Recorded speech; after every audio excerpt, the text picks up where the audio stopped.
Alright, YouTube. Today, the F30 is getting a little love. I'm pretty excited for this because from the moment I bought this car from Joey, I felt like I needed a boost gauge. So, we're going to show you guys how to do a boost gauge. Joey just took the Skyline to go get the vent pod so that I can install that. And let me show you the kit that ECS gave to me. Alright. So the boost tap I did not get from ECS. I actually got it from Keys. It fits N20s, N54s, N55s, pretty much everything. Got all of this stuff. Different connectors and plugs and all kinds of other stuff. Gauge itself, I went with the Turner gauge. Amber lighting, you guys will see it at the end of the video. And we got all the vacuum lines and connectors and a moisture filter to keep this guy from getting destroyed. For the first part of this, I'm going to be installing the boost tap. So first things first, you're going to want to take your engine cover off. I don't have an engine cover on already, so everything's already exposed. You got to take this bracket off right here, 2 T25s, and then you want to remove your map sensor, which is also 2 T25s. Just take those screws out. If you went with the Keys one, I know that it'll come with 2 new extended screws for the boost tap. So I'm gonna go ahead and start taking these off, and I'll show you guys what it looks like with everything put together there. Alright, just to give you guys a quick little play-by-play. So, as I showed you, there were 2 screws holding that bracket in. Remove those 2 screws. Then you got a little grommet on this. I just pulled it up and out of the way. Now exposing the map sensor so I can get to these 2 screws, remove it, and set up the boost tap. Alright, got the 2 T25s out. So now you just want to give her le twist and le pull. So once you somewhat delicately take out your map sensor, that is your map sensor. Doesn't want to focus. You get the point. You'll see it when you take it out. It's this little doodad. And come over here. Read some more instructions. I'll be back. And Joey's back. Whoop.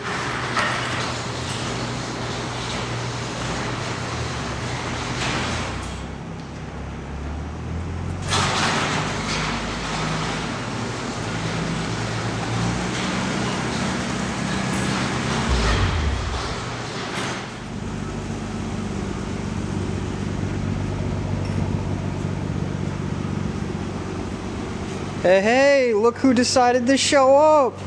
I came with gifts. Thank you, sir. And a phone charger. Oh, definitely need that too. Thank you. Sir. Oh, I'm sorry. Right. Did I scratch the window? No. I hope not. Can't find another one of those windows. Mention of it. If you guys have a little bit of a hard time getting these new screws to thread in, what you can do is you can take the OE screws and just go try and thread them into those holes one more time, give them a quick, run through, make sure that they're tapped again, and then try to get these to thread in.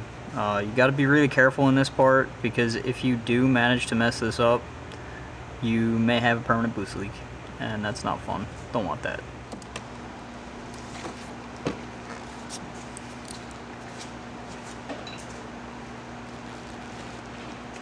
Joey's just loosening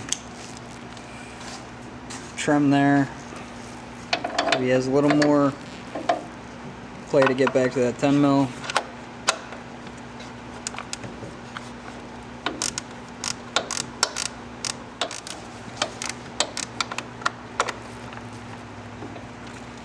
And he's being a smart boy, he's using a magnet so that he can get that 10 mil and not drop it.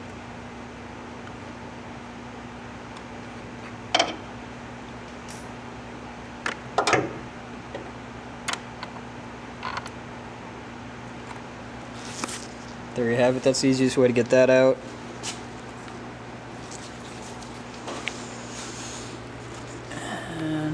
everything kind of out of the way. Still can't really get the camera to zoom on it. Yeah, it's kind of in there. This one's way harder to get to.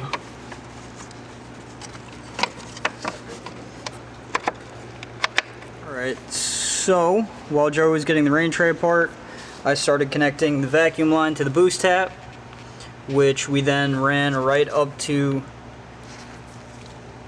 here from there. And then we went under this seal, followed it all the way underneath, and then you can see it pops out right there. There's actually a little clip conveniently placed right there, if it'll focus. Come on, there you go. This little clip right here, pop it in, and now we're gonna feed it in through the grommet right there. Yep. Easiest way to do that is take it out, cut an X right in the center, and then route your vacuum hose through it with the grommet out, and then once you have your vacuum hose in place, just clip the grommet back in and it'll hold itself. Lucky for us, they gave us a new grommet, so I think we're gonna go ahead and use that probably, if that's the grommet that I think it is.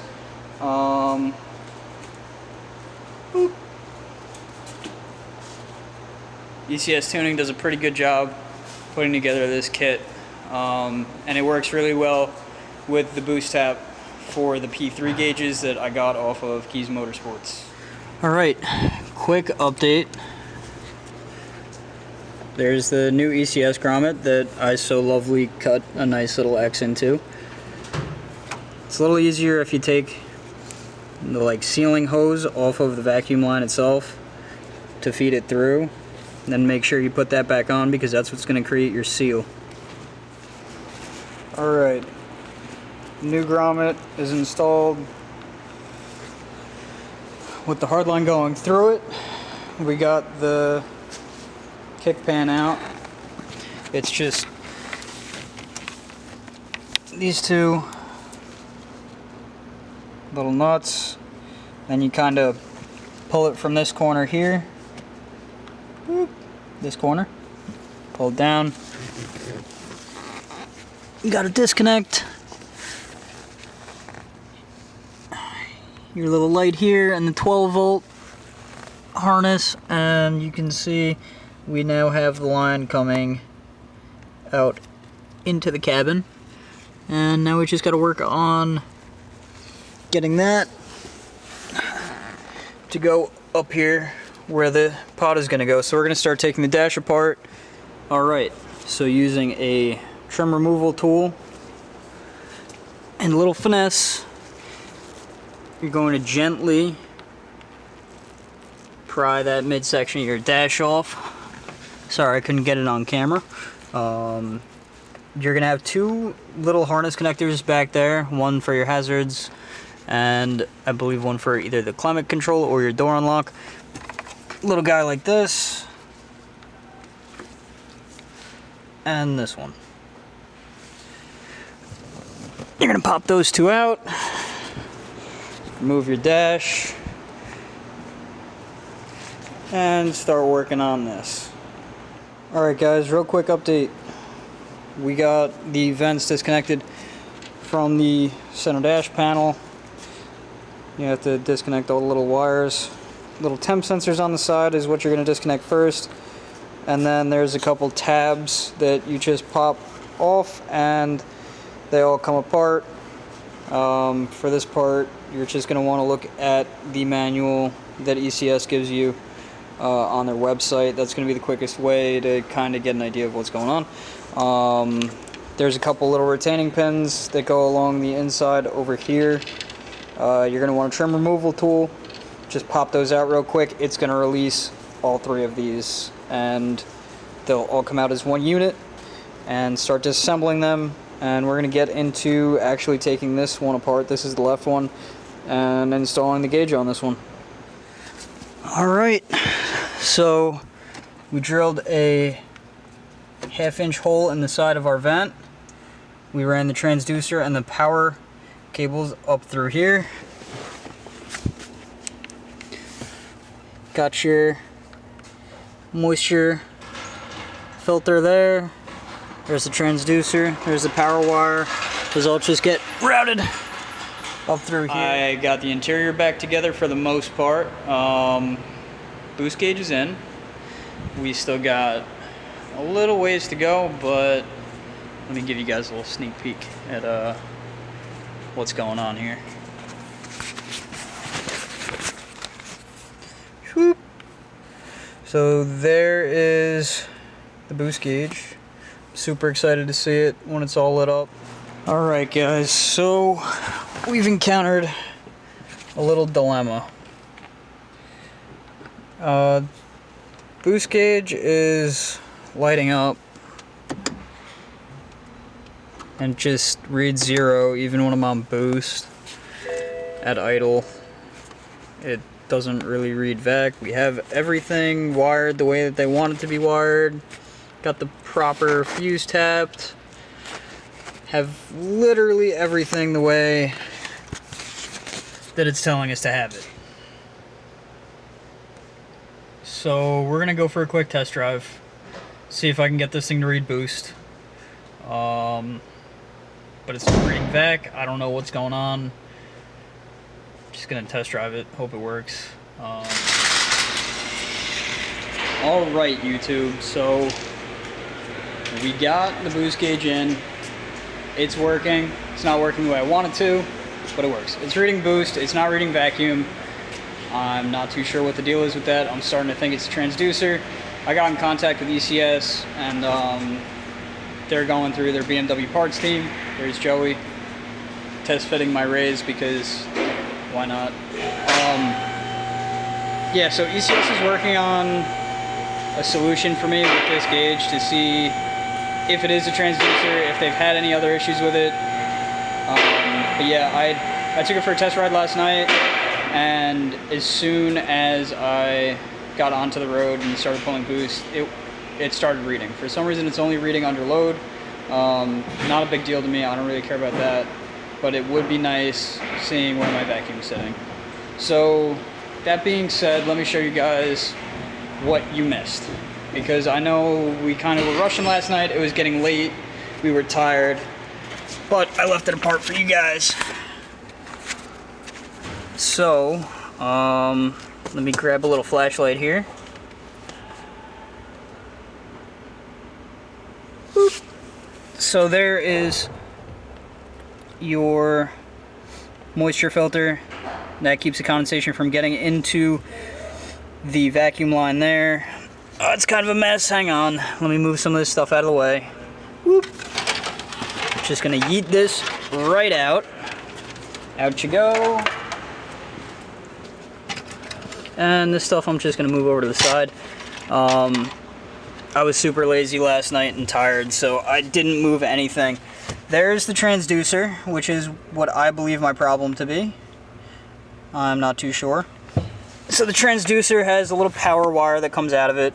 Let me prop my phone up over here real quick. So there's your transducer. Sorry that it's a mess. You got your vacuum line coming in, power wire coming out.